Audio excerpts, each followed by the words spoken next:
We've got another short talk and then one more long one. And Andrew here is clearly going to do another live demo, so wave the rubber chicken in the air and say the incantation so that nothing breaks. And he's going to talk to us about this rad little Verizon unit here. So let's give him a big party track welcome.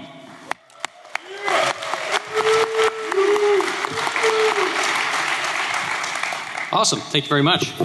My name is Andrew Hunt, and I'm currently a graduate student at George Mason University, but I also work at Bechtel. So shout out to my peeps here. Thank you. Standard disclosure. What I'm doing here is my own personal work. Does not necessarily represent the views of my employer, but it's fun stuff. So let's talk more about it.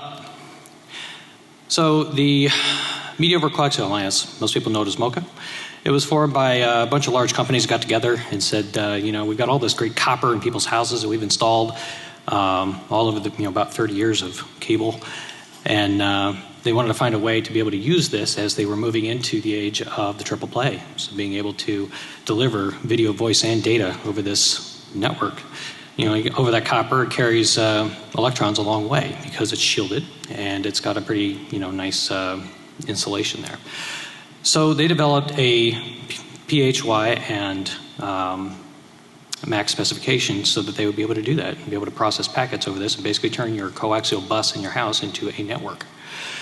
What the key point of this is that they wanted to be able to deliver guaranteed bandwidth because that's what video requires. So that's pretty much what MoCA looks like. It's in your house. It's coaxial cable. Everyone knows what it is. This is kind of what it looks like a little bit. They use, for the PHY level, they're using signaling division orthogonal frequency, division multiplexing. I found this graphic on Wikipedia, but it actually works really well for what they're doing with MoCA and dividing it into two channels. There's a WAN channel and there's a LAN channel. They operate at two different frequencies by the standard. They use this to be able to talk with the router and also to be able to have the router talk to other devices on the coax. On top of that, they overlay a, oh, thank you. So,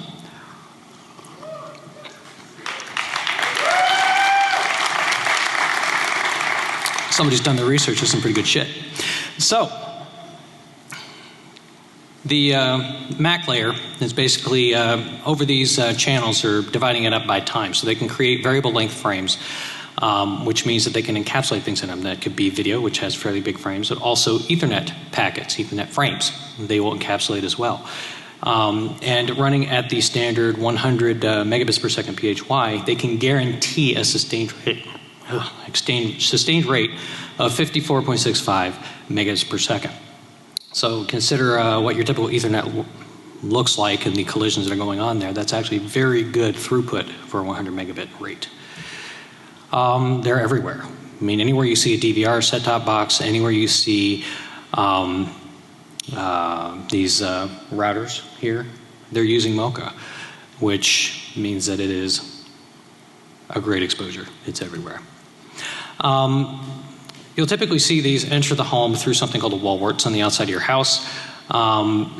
This is the one outside of my house that's opened up, but there are also different ones. You might have a little smaller one if you have a cable provider that's bringing it up in. You won't have this big optical network terminator. You'll have just a basically a splitter that splits off to the rest of your house. And so that's a good point of entry. On the inside, you've got this router. So every cable company will give you some kind of a router to be able to parse up these streams and packetize them, read the packets they're sending to you and push it out over the network. They typically have a SPI firewall to divide the inside from the outside, as is standard network security practice. They also have on the left side of this little picture, Keep going.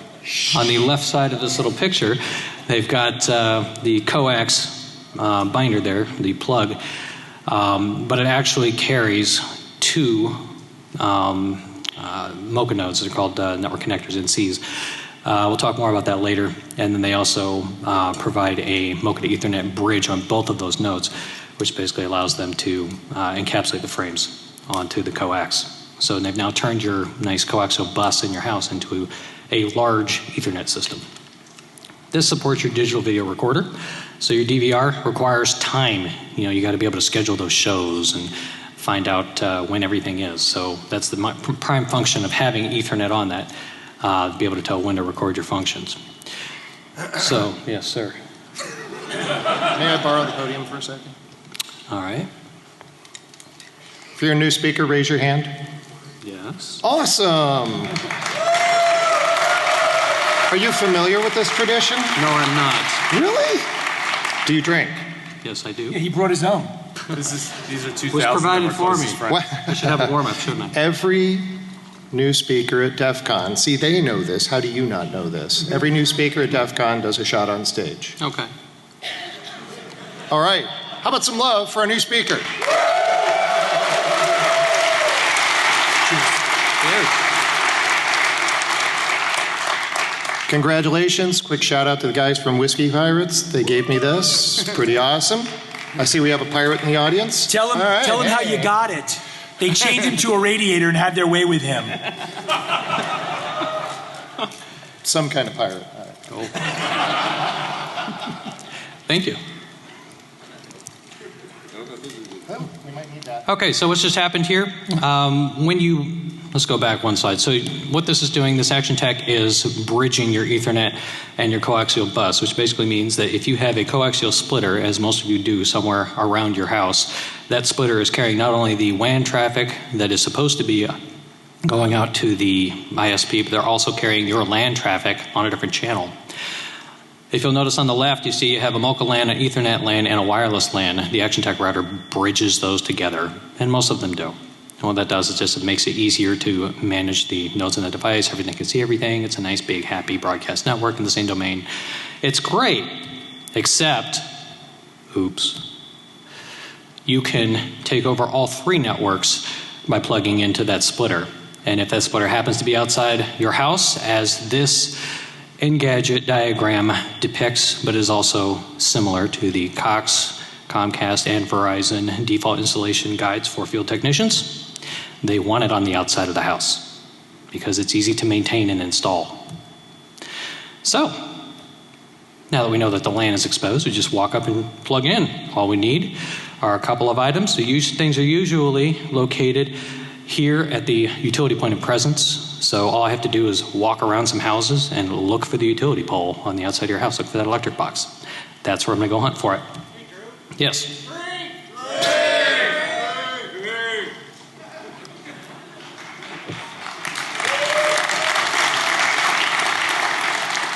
All right, so you'll need a couple of items and you'll be able to go on this fishing adventure. You'll need a MoCA to Ethernet bridge. Mine is the Netgear MCAB 1001. And then you'll need some RG6 coaxial cable and a greater than 1 gigahertz splitter line, or line splitter. You plug that in. I had to color invert this picture because it was almost impossible to see if you were just taking a picture of it. So I had to color invert it so you could see that X-ray image. It's hard to see when it has cover, which is great for us.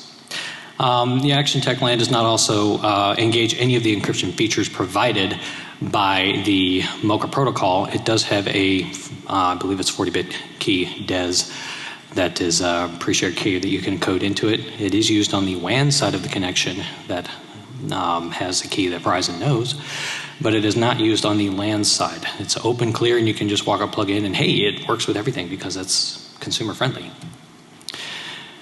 So basically what happens, you add a MoCA device on the outside of the house, it connects to your Action Tech router, the Action Tech router says hey, and lets you on the Ethernet. Pretty awesome. So, as you all have seen this since 2001, typical Ethernet LAN attack. This is your normal traffic flow, but I really don't want you to go that way. I want you to come to me first, and I'm going to do unholy things to your traffic. So, I think we've belabored this point. What could possibly go wrong? We all know it can go wrong. We've known about that for decade. Metasploit, beef, granada, whatever. Pick your device, take it over, and get a more persistent presence. One of my coworkers actually brought up to me that says, oh, but I'm protected. I've got this MoCA filter. So the MoCA filters are great. They actually physically block the MoCA ranges in the bandwidth. what they are designed for is blocking these signals between one house and another. So you can't block it within your own house, otherwise your DVR won't work. So it has to be located on the egress of the splitter that they're using to provide the cable signal to your house. That's usually on the outside of your house, but even if it's not, it's usually not in a place where you could divide the inside of your house from the outside of your house. Because if there is any cable exposed that is carrying your internal connection, all you have to do is splice it and you're done. So, great idea, but it's not going to work for this particular purpose. So, the idea here is to be able to build a disposable attack unit. So, yeah, we can walk up, yeah, someone's going to find that laptop. So, we need to build a disposable attack unit that's small, can hide under a bush, last forever, and allow you to walk away and go do your evil. So, to illustrate this, you have some requirements. You got to have some point, some way of providing power. You've got to be able to physically insert, I already demonstrated what that is, and you got to have some type of compute device to execute these attacks. Once it's installed, you're going to have to be able to access it and then commit some type of attack. So redirection and manipulation. The objectives of this is to do no harm. So first of all, I'm really just here to demonstrate the problem, but I'm sure people out there could take it to the nth degree. We want to use some standard tools. We do not want to expose ourselves by showing everyone our latest, greatest coding techniques so that we can be profiled and arrested. We want to use common stuff that everybody has. It needs to be updatable so we can change a few things or add new tools. It needs to be disposable so we don't care if we lose it. That basically means it has to be cheap and it has to be small and not too powerful, because if it's too powerful, it'll burn up all our battery before we've even gotten home. So, some ingredients. I just recently purchased these Gorilla 800 milliamp batteries. Got 2 of them on Woot. Thank you, Woot. Smaller than a paperback book, and I use 2 of these because I have 2 different draws on my units. The MoCA unit draws 1 amp, and the Raspberry unit draws half an amp. That's a little more than this can put out on 1 battery, so I need 2 batteries. And I also use the Raspberry Pi Model B. Has the ARM11 processor. It's a little bit slow, but it doesn't consume too much power. It can last for about 18 hours on this battery. And it's cheap, so if somebody finds it, whatever, go buy another one. Buy 10. So Kali Linux has a distribution that works amazingly well with the Raspberry Pi and the ARM distribution. Thank you guys for that contribution to this field. It's awesome. Has all the necessary tools you need, AirCap, Perl, Python, and also Squid, Apache, and MiniPUMP. Let's talk more about that later. Also supports the Universal Plug and Play IGD protocol, which is available on the ActionTech firewall. And then you'll also need the Ethernet bridge. So I bring this picture up. I don't know how well you guys can see it down there, but basically the original MCAB mock-up that I did before I modified it had a wall wart plug that you had to plug into an AC adapter in order to be able to provide power. Looking at the back of it, I noticed it was 5 volt 1 amp, which means that it is within the USB specification for power draw. So a little hardware hacking later and soldering up, and you have a USB power cable for your MCAB. I recommend it because then you can provide it direct off battery. I was originally trying to do all this work with an APC UPS. It only lasted about 6 hours and it beeped a lot. I didn't think that would be very good for hiding from attackers outside someone's home if they're looking for the freaky beeping. Also, this nasty habit of shutting things down before I was done with it. I'd get about halfway through the battery and say, "Oh my God, you're out of power!" and shut it off. So these cell phone batteries are real godsend. They come out in the last couple of years. They're really great. There's no loss in conversion from DC to AC to DC. It's just direct power, which means they last longer.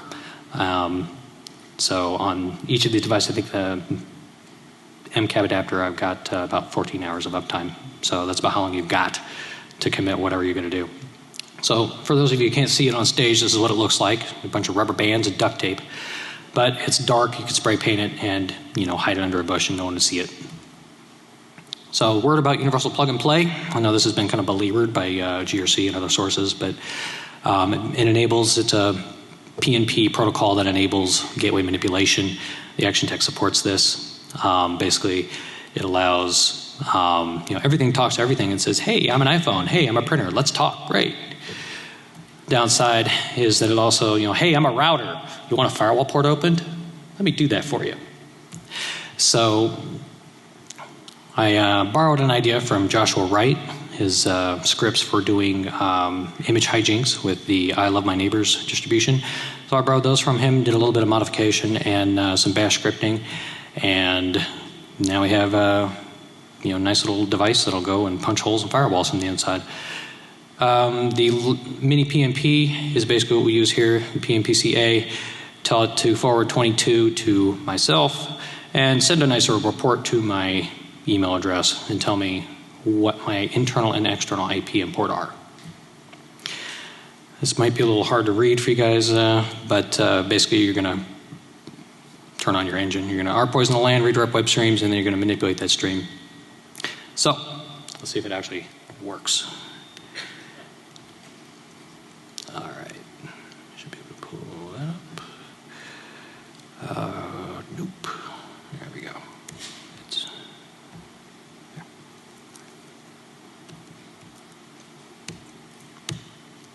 All right. So the answer is no, because I'm in the wrong location.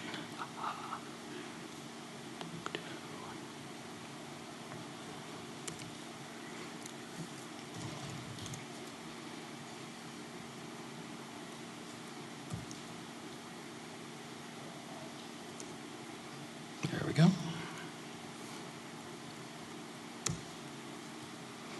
All right, so there's my MoCA device there at 192.63. Oh, doesn't like my key.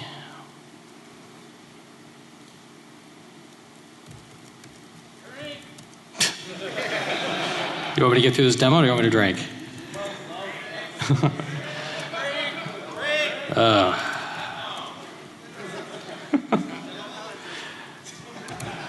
While this is loading up, I'll take a drink. All right. There we go.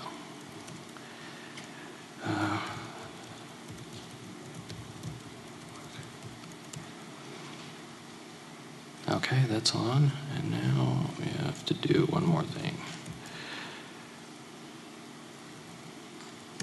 That one. All right, so let's see. RC local. So what that's doing is just going through its init sequence. Hey, I owe you a drink.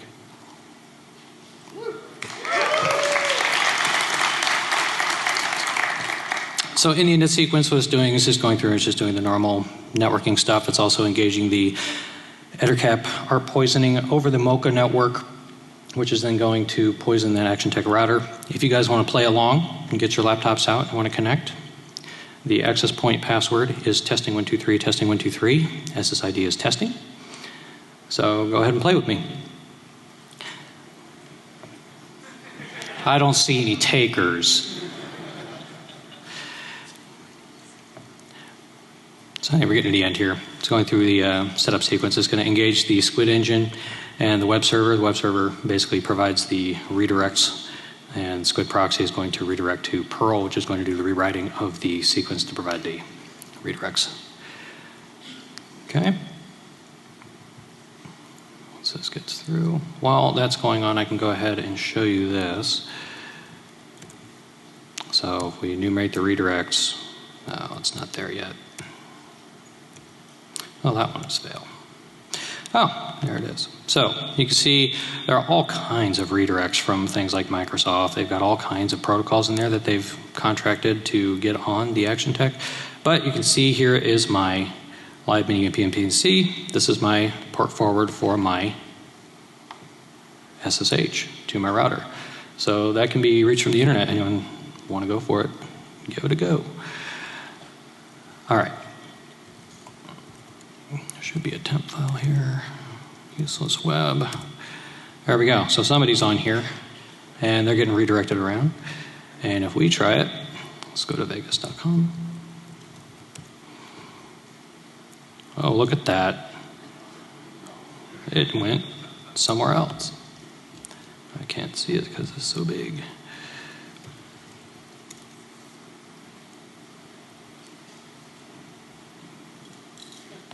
There we go. So anyway, not too exciting, but the entire point of this demonstration is to show that the MoCA network is exposed to the outside of your house, and anyone can walk up to it with no keys, can walk up and take over your network and do whatever unholy thing they want to do with you. So, I just have a couple wrap-up slides, and then we're out.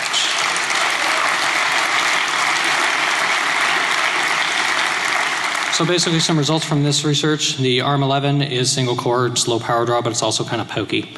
If you actually do use this, don't try to do any image processing. It's going to show itself pretty quickly, but it's great for injects, redirects, and things like, Chroma display. So tested it with my network at home. It has about a dozen devices on it. Works just fine. It's cheap. It's disposable. It's quick delivery. You could walk up to a house and install this in less than 2 minutes. Walk back to your car, drive away, and you've got all afternoon to do whatever you're going to do. Allows you to find a more permanent backdoor. So, what do we need to do about this? You need to go talk to your ISP. You need to tell them you want them to allow their devices to support better encryption. And since the DVR tends to break when you turn on encryption on that local LAN, you do not want IGD. You want it disabled, turned off, whatever, because you can't turn it off. It's a daemon, and you can't disable it. You want them to stop bridging all your networks together on the same domain and actually have it route so that you can do something with it instead of having it just blab everywhere. So, customers should demand this. You guys should demand this. And so ongoing work on this, we want to be able to detect these MoCA injections, people installing these devices. We want to be able to alert on insertion, but something better than ARPWatch. You can use ARPWatch and see the ARP poisoning that's going on here, but you can't see the MoCA side of it. So we want to be able to see that. So we're currently working with a gentleman named Stephen Brownie, and he's a fellow graduate student of mine, and we're working on a product called Slim, and then integrating that into another Raspberry unit that will face off with this one called Counter Pi. And hopefully, we'll be able to demonstrate that soon. Thank you.